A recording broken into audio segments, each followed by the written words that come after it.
Telangana back డ్రాప్లో వినోదభరితమైన పదమైన బద్మాషులు పేరుతో తెరకెక్కిన ఈ చిత్రం మహేష్ చింతల, విద్యాసాగర్ కారంపూరి, మురళీధర్ గౌడ్ ప్రధాన పాత్రలో శంకర్ చేగురి దర్శకత్వంలో నేడు విడుదలైంది.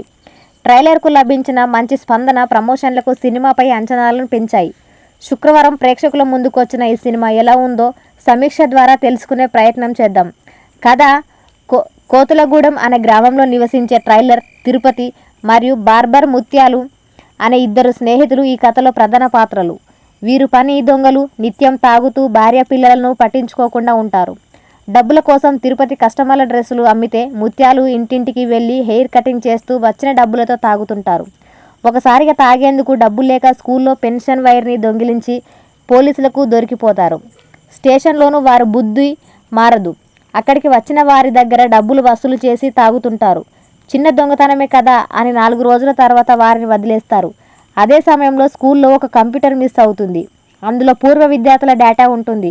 ఈ కేసు వీరిద్దరిపైకి వస్తుంది. ఆ కంప్యూటర్ దొంగలించింది ఎవరు, అది ఎక్కడ ఉంది, దొంగను పట్టుకునేందుకు కానిస్టేబుల్ రామచందర్కు తిరుపతి ముత్యాలు ఎలా సహాయం చేశారు, అసలు తిరుపతి ముత్యాలు తాగుబోతులుగా మారడానికి కారణం ఏంటి, చివరకు వీరిద్దరిలో మార్పు వచ్చిందా లేదా అనే ప్రశ్నలకు సమాధానం సినిమా చూసి తెలుసుకోవాలి.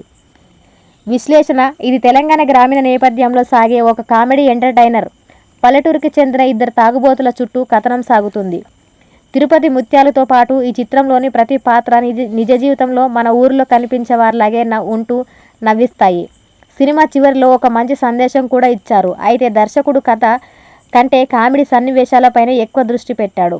కొన్ని చోట్ల జాతిరత్నాలు ఛాయలు కనిపిస్తాయి. ఒకే పాయింట్ చుట్టూ కథ తిరుగుతుండడంతో నడివి తక్కువైతే కొంత సాగతీతగా అనిపించవచ్చు. కొన్ని చోట్ల కామెడీ కూడా అంత వర్కౌట్ కాలేదనిపిస్తుంది.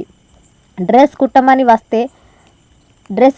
వస్త్రం ఇస్తే దానిని అమ్ముకుని తాగే ట్రైలర్, సగం షేవింగ్ చేస్తూ మధ్యలోనే బార్కెళ్లే బార్బర్ పాత్రల పరిచయ సన్నివేశాలు నవ్వులు పూయిస్తాయి. అయితే అలాంటి పాత్రలతో మరింత కామెడీ పండించే అవకాశం ఉన్న దర్శకుడు రొటీన్ సన్నివేశాలనే రాసుకున్నాడు. అవి కొంతవరకు మాత్రమే వర్కౌట్ అయ్యాయి. దొంగతనం చేసి పోలీస్ స్టేషన్ వెళ్లే వరకు కథనం సోసోగానే సాగుతోంది.